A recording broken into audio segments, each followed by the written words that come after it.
असहाय सहायता संघ पक्षर प्रथम वार्षिक सम्मिलन अनुष्ठित।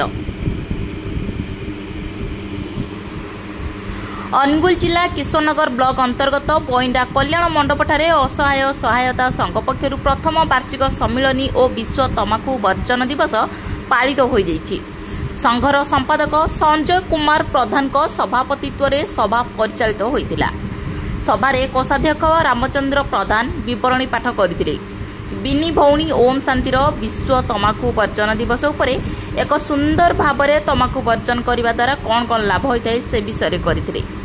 किभली भावरे भल मनीषटीए होई परिवार और लोकमानक सेवा करने द्वारा कौन होता है से उपरे आलोचना करथिले। संघ पक्षर प्रति मासरे किछि किछि कार्यक्रम करा जायथाय। गरीब लोकंकु साहाय्य, घर पोड़ी, कमल बंटन, ब्लड कैंप, लुगा बंटन आदि विभिन्न कार्यक्रम करा जायथाय। सुकांत कुमार रणा, सुरेश कुमार प्रधान, राजेंद्र प्रधान, कृपा सिंधु नायक, बाबुला प्रधान, कैलाश चंद्र पात्र और अन्य सदस्य माने उपस्थित रही कार्यक्रम को सहयोग करथिले। शेष में आशीष कुमार साहू धन्यवाद देई सभा भंग करथिले।